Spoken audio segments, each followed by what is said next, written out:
cerita terbaru Kim Woo Bin dekat Netflix yang bertajuk Black Knight. Jadi siapa-siapa yang memang minat sangat kat Kim Woo Bin ni mesti dah tertunggu-tunggu daripada tahun lepas lagi kan dia punya projek ni kan.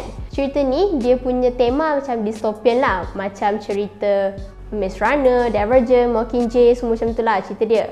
And cerita ni pasal dekat Korea dah mengalami air pollution yang sangat-sangat teruk. Jadi semua orang memerlukan oksigen. So siapa-siapa yang kaya dan yang duduk dalam hierarki dalam sistem diorang yang diorang baru buat tu, diorang akan senang dapat oksigen lah. Jadi siapa-siapa yang miskin ataupun yang tak tergolong dalam hierarki tempat baru yang diorang bina ni, diorang digelar sebagai refugee. So refugee ni dia orang miskin lah. So dia memang susah untuk dapat oksigen. So oksigen ni perlu dibeli.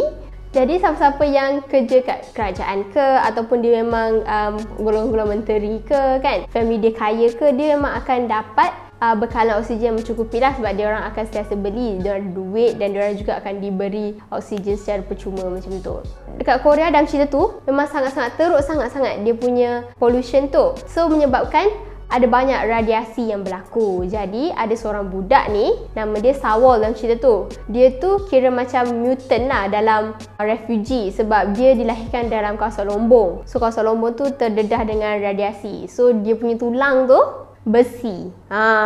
Menarik kan? Watak Kim Woo Bin dalam cerita ni dia memegang sebagai watak delivery man. Sebab kan dekat situ pollution sangat teruk. So memang kiranya orang akan bershopping ataupun membeli mostly memang menggunakan online lah sebab dia tak ada keluar sangat kan. Kiranya dekat dalam negara tu delivery man ni macam penting lah. So yang menariknya Kim Woo Bin ni dengan kawan-kawan delivery man dia yang lain, diorang ni macam Robin Hood lah dalam cerita ni sebab diorang tolong orang-orang refugee ni macam dapatkan oksigen and dia tolong halang perbuatan-perbuatan government yang jahat terhadap rakyat diorang.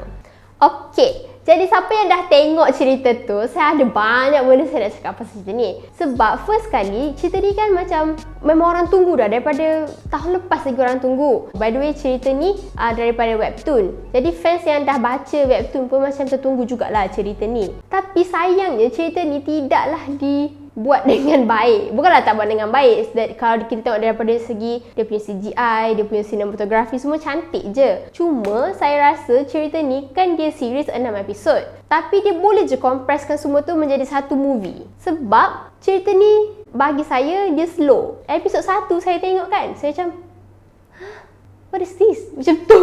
Tapi saya bagilah juga peluang untuk cerita ni kan. Saya tengoklah episod 2. Episod 2 pun saya macam dah nak drop dah cerita ni. Nasib baiklah hujung-hujung episod 2 tu macam ada benda yang diorang buat menyebabkan saya rasa macam okay, saya nak tengok. Itu pun saya sambung tengok episod 3, 4, 5, 6 tu saya tengok dengan speed 1.5 dengan skip. So rasa macam dia punya plot very straightforward tapi dia macam tak ada benda, tak ada konflik sangat yang membuatkan kita tertunggu-tunggu. And dia punya action pula macam macam tu je. Dia tak adalah tak best, dia macam biasa.